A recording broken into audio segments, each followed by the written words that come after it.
welcome to The Edge. My name is Kate Gillen, your host, and this is my co-host, Kara Joseph. Our school district has decided to build a whole new high school for the township. With this expansion, students will have a new and improved learning environment. Our current school is close to being overfilled with high school students, and many classrooms are shared by teachers. The new, bigger building will accommodate for more students. The new school will be located where the Rolling Hills Country Club was on East McMurray Road. It is being designed by Hayes Design Group, and along with the new building, there will be improved technology made accessible for education. There will be ample space for learning, as well as an expanded gym, library, and auditorium. This state-of-the-art school will be a great space for high school students to be able to learn and grow. According to the ASCD organization, classroom environment is one of the most important factors affecting student learning. A positive environment is one in which students feel a sense of belonging, trust others, and feel encouraged to tackle challenges, take risks, and ask questions. The new environment for the school may have a more positive influence and push students to want to come to school. Here with us today, we have Dr. French to speak about the purpose of building the new school and the benefit it will have on students. Thank you so much for coming. Well, thank you for having me. I would just like to start out by asking, how would you say building a new high school is going to be beneficial for students' education? There are a lot of ways. I think the place where we're starting, we're not dealing with a renovation and asking how do we make changes to fit certain things. We're starting with a new build, and the question we're asking is, the sky's the limit. What do we want to have for our children and our teachers? And one thing that was very on our minds was that we're not just building this for today. This building is going to last a lifetime. So we're planning for 50 years from now. So the core features of design were around flexible spaces and multi-use spaces. We don't know what it's going to look like 30 years from now. So what we want to do is make sure that our spaces, again, are flexible enough that we're going to be able to grow into whatever the future has to hold for our children. And what types of new technology will students have access to? So again, this was something we also had to put a lot of thought into because the technologies are changing so quickly. We did not want to just invest in, if we made decisions right now, in 3 years these technologies might be obsolete. And so we invested heavily in terms of infrastructure. We wanted to stay away from fixed technology and put a lot of thought and a lot of our investment into, again, running the fiber, making sure that we have enough outlets, all of those things that we know that this building will be able to withstand the technology changes over the next 20, 30, 40 years. How are they planning to use the old high school, the one we're in now, after?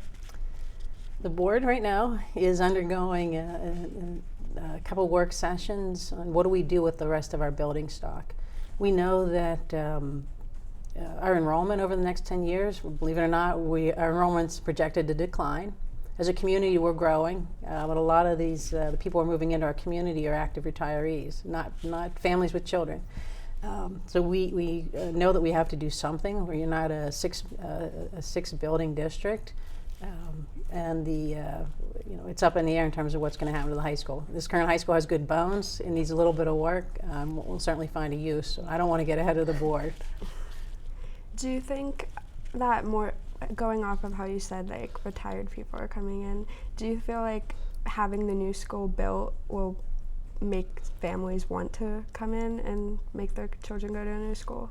I'm not sure. I think what's often brought people here is I think a lot has to do with the achievement of our children, of our students, and the education that we have to offer, regardless of our buildings.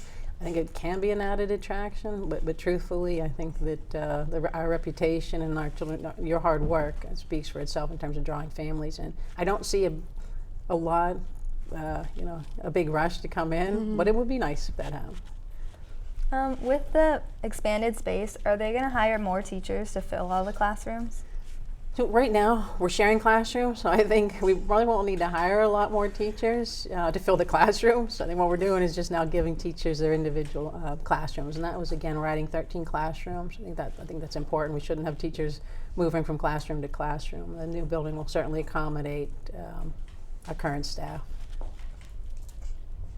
Do you think the art, going off of like the new school and everything, like do you feel like the art department might expand, or like other stuff will like be bigger than it is here? So it will be, a lot of things will be bigger. Spaces will also, they'll be designed to be more collaborative and more flexible, with a lot more large group instruction areas, so that it could be used by across multiple departments. This wasn't designed kind of just by Hayes Design or designed by central office or designed overnight. We spent a lot of time interviewing teachers, students, the community. In terms of, you mentioned the art department, one of the things that we learned, they wanted to be closer to technology. They also wanted to have indoor-outdoor space. So a lot of those things we're able to accommodate in the new building. So the art department will have larger classrooms, higher ceilings, and access to outdoor space. That was on their wish list. Are there going to be any new activities like after school that are going to be added that people are going to have access to? I don't know. I think that we'll know that whenever kind of student demand or student request puts that in front of us. I think in terms of elective and activities, we're going to do what students want us to do in terms of, we'll be guided. And when we add electives or add activities, we always bring new things in and then we sunset old things. So that's really to be determined based on the needs. You said that students wanted like an outdoor space too. Is that going to be able, are they going to be able to eat lunch out there or anything? I hope like so. Study? I hope so. I think it's designed to have that happen. Again, it will come down to an administrative decision, but I think and we'll have to put some parameters around that, but certainly we are designed, the cafeteria spaces are designed to have an outdoor space. Also tons of windows. We want a lot of light in the new building. The cafeteria will be designed to be a lot more kind of food court style. A lot of tables around the windows, a lot of plug-in stations. We want it to be a little bit more like a college feel. With the new cafeteria, do you think school lunches are going to like improve at all in terms of like health and stuff? That I don't know. I think that we're putting in the amenities to have that happen, the kitchen equipment to have that happen. Everybody's been very, very thoughtful in terms of, do we have fryers? We're going to have a coffee bar? What are all the things that we want to build in? And then we'll, again, every year we put out requests for food service, and food service vendors can change over time, but we'll certainly have the bones that they need to bring high quality, tasty food to the cafeteria. And with the school safety, are there going to be more police like patrolling the buildings and protection? Likely not. I think because we are able to build the building new, we are able to design it in a way that we could very clearly zone the building in terms of private spaces, where we might only have students have very limited access to public spaces and semi-public spaces. So a lot of safety measures are going into the new building, from locks to glass, vestibules, how the building works. So we likely will not be putting in more people. It's just built into the building in terms of a smart building, in terms of the technology. So would you say as a building that it would be a little bit safer just for the design? I think in terms of the design, it would be easier, I think, to manage. Right now, I think our buildings are safe, just in the sense of that we are very mindful of who gets in our buildings, keeping people who we don't want in our buildings out. I will say that it'll be much easier to monitor in terms of, because of the zones. We're able to just shut down an entire wing and have it be the academic wing, where we're having very limited access into those student classrooms. We know this new school will be beneficial for students. How do you feel like it will be for the teachers? I think the biggest thing, they'll have their own classroom, so mostly it'll be one-on-one. And also I think a lot more light, brighter spaces, and again, just spaces where you want to be, where you want to collaborate, even down to the furniture. We want to have just little nooks with comfortable couches and chairs, so that it's a place where you want to hang out. With the new parking lot, it's bigger. Are more students going to be able to get parking spaces like lower classmen? That again, that'll be an administrative decision. I do know that we put a ton of time into parking because it's not ideal here. We separated out student parking, visitor parking, staff parking, have multiple ways in and out. So that was one thing that we wanted to make sure that we don't end up with the same kind of traffic issues that we have now, that we cause 2 times a day on McMurray Road. Will the attendance and that kind of routine be the same? As far as I know, yes.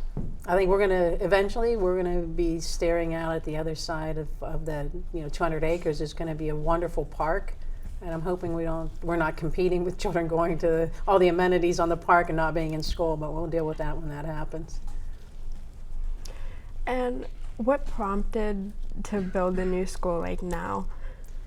So the board engages on long-term facilities planning, and what that means is that we look at all of our buildings and figure out over the next 5 years and 10 years how much money, what are the big projects that we have to undergo in terms of new roofs, new HVAC, and this current high school, when we looked at that, it was a really big bill.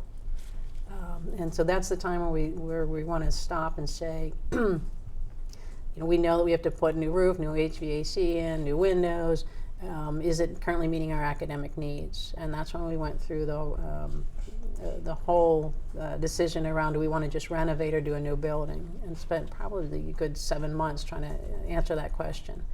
So it was a combination of just our routine going through our district facilities planning, as well as realizing it's an opportunity to improve the educational spaces here, but also had to do with some of the financial conditions. Interest rates were all-time low. We had very favorable borrowing. It was just a fortunate coming together of a lot of positive events. Well, thank you so much for joining us. Thank I you. think that's all the time we have for questions, and we'll be right back after the break with new guests. Thank you.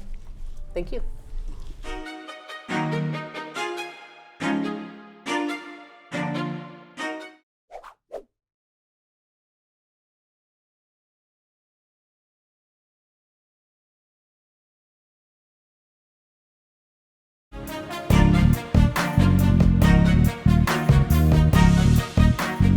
Hi, welcome back to The Edge. Today we're here with Mr. Smith and Mr. Duane to talk about the new high school expansion. Okay. How long do you feel like the projection date is going to be? I'll take that question. Mike and I will field different questions as we go along, but that one, as far as you're talking about the schedule of the project. Yeah. Yeah, the project is for construction is about a 30-month construction project, which has started in July, this past July. So the completion of that project then is set for October of 2020. Now that's provided the project stays on schedule the whole time. Sometimes due to weather or other unforeseen conditions that could delay things. But right now the target is October of 2020 to be completed. Okay, so is it planned that the 2021 class will be able to see it, or will it start with the 22 kids? When you say the 2021 class, so that graduating class that would graduate in 2021, we assume so far with that schedule that they would be the first graduating class in there, because if we finish the project in October, I believe the district has right now they're projecting actually moving starting school in January of 2021, so it would be mid-year starting. So the 2021 class would actually have half a year in the new school, and they'd be the first graduating class there. Okay. And how is the new school going to be organized? I'll let Mike take that. Yep, so I'm going to bring up a couple boards to help me describe how this is going to be organized. So the school will have essentially 3 wings. It'll have a academic wing, which is at the bottom of the plan. It'll have a fine arts wing where the auditorium will be, and music and band rooms.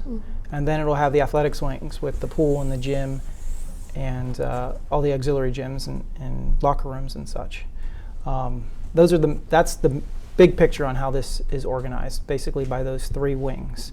And you'll come in You'll come in from the parking lots will be up here. You'll come in up here, and then you'll have some of the administrative areas will be up in the front of the school, and then you'll work your way down to the bottom, which will have the academic wing centralized around a learning commons area that we'll get into more on some of your other follow-up questions. Okay. So when you and just to follow up on some of that, when you come into the school, you're going to be entering on the top level of the school. It's a three level school, and you actually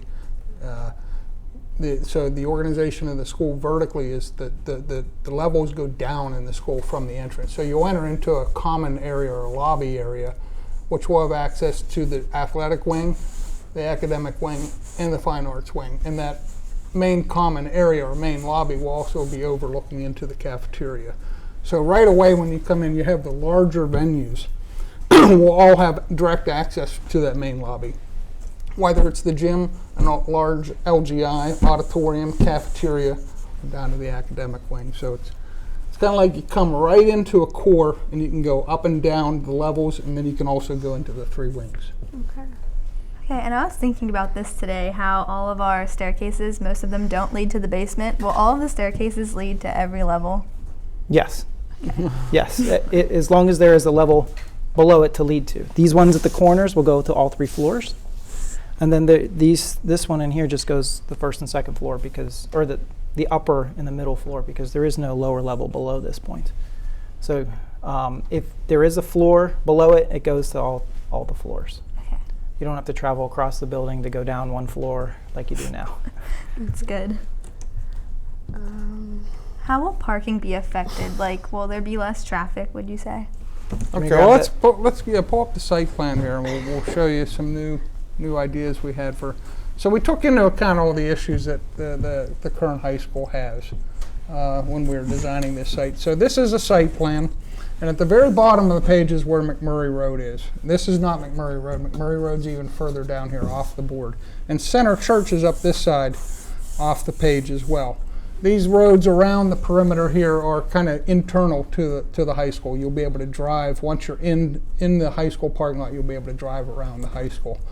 But all the parking is at the top of the site behind the building. So that's why this is oriented the same way the floor plans are, and that's where you'll come into the building. So all the parking is up on top. Now what we did with the parking and the site circulation, we gave this a lot of thought. We wanted to separate students' circulation from buses and from parent drop-off. So right now it's crisscrossing all over the place.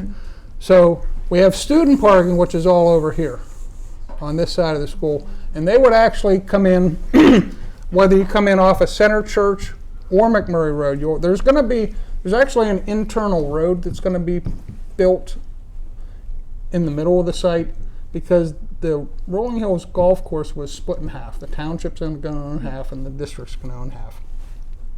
So there's a road that's going to go between the two and split it. So that road is going to connect McMurray Road up to Center Church Road, kind of like that, and kind of create a half of the site for the school.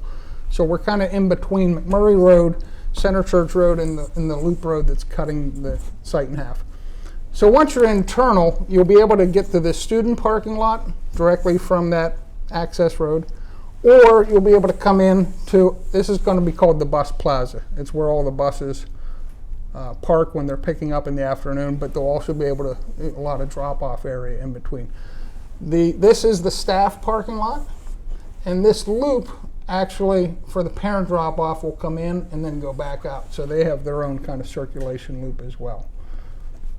Okay. So I hope that answers your question. As far as traffic, we did think about traffic along McMurray Road as well. Right now, because the high school is so closely located to the McMurray Road, I think there's a lot of congestion. There's no lights out there. It's just sometimes there's a policeman out there directing traffic. But the improvements where the road is going to connect to McMurray Road, the entrance to the high school, right now it's being contemplated to have a stoplight, a red light, but that has to go through a lot of approvals to get that done. If that happens, there'll actually be a red and green light that'll be helping traffic flow more easily down there and then into the site. So there won't be that backup on McMurray Road as much as there is right now. Okay. How do like the student parking lot, like how do you like get out of there? Like are they gonna have like their separate ways so it's not as backed up? Yeah, well, I see what you're saying. So you're coming in and you're going back out. It does circulate. You can go around it. Each one of these has a kind of its in and out. I believe there is a connection through here to get out this way in case of an emergency. But this right here is also kind of an access road. So there's multiple ways out of the high school lot, although if you're in this particular parking lot, yes, all these cars are going out these two little entrances here. So yes, if everyone got in their car at the same time, you'd have to wait a little while. Yeah. But it's going to flow. You're not waiting. There's not a lot of traffic here, so we believe that the flow is going to move pretty quickly. And I think that's something that the students and the administration, though it may be troublesome for the first week. It always is, the first week of school, until you figure out how the circulation works best. And I think that this is going to be much improved over what you have now. Okay. Yesterday we were talking with Dr. French about the safety of the new high school. How is it going to be designed to maximize safety for students? Well, the biggest improvement right off the bat is that we have a vestibule at the front of the building. All visitors will come through the front of the building. That's where the main office will be. That's where they'll get badged in. And it'll be different where you won't have kids going through the main lobby to go to some other spaces. That's one big thing right off the bat, is a secure entrance that'll be monitored all the time. There are other security things that were added into the project, like notification systems that can buzz people's phones or can buzz teachers' phones in an emergency situation. There's significant thought was put into how the classrooms would be locked and how the exterior will be locked as well to maximize security in the building. And there's also a significant amount of security cameras throughout the entire building. Okay, thank you. And like, going back to like your design plans, like how many architects like actually like worked on it, and like did you have fights about like what should happen? And How many architects? Well, we had a lot of architects. Yeah. And a lot of professionals. So we actually had about a team of 7 different consultants. So we had 2 architectural firms that we partnered between our firm, the Hayes Design Group, and Weber Murphy Fox. We partnered as architects on the job. Within those 2 companies, we probably had about 4 architects each working on the project. So we probably had about 8 architects. But that's not all staff. And then you have graduate architects that were involved. So we probably, between the architectural firms, had a dozen or more people working on it. Then outside of that, we had 7 professional consultants involved, whether you have specialists, whether it's for heating and air conditioning systems, or for fire suppression, or for food service. There's a lot of them, for acoustical design, structural design. But we had all those people, and they have probably a staff of 5 or 6 people. So there was quite a number of people involved in the design of this building. Okay, and what kind of other projects have you guys worked on? Is it mostly schools that you've done? I would say a large portion of our firm's work is K through 12 work, but we do other building types. We focus mostly on institutional type work, but we do religious and municipal. We do small commercial. We even get into some high-end residential, but I'd say a majority of our work is K-12 right now, or in some form of the educational market, whether it be private education, private institutions, or even higher education. We're starting to get work in that market as well. Okay. I think that's actually all the time we have for questions. So just to wrap up, the new building will be a great new opportunity for students of Peters Township and a way to push the curriculum here in our school even farther. With the expanded facilities and positive learning environment, students for generations to come, I'm sure, will be excited to have the experience of learning in this new high school. Our architects have done an amazing job of designing it, and our school district coordinators have put in a lot of time and effort into making sure it's the right space for Peters students to grow up. The right space can make a world of difference in students' education, and the district is excited to introduce the new space in the next few years. Thank you so much for joining us, and we hope that this interview has answered some of your questions about the new school. Make sure to check check out the new episode of The Edge, and if you have any more questions, you can contact the school district for more. Have a great day, Peters.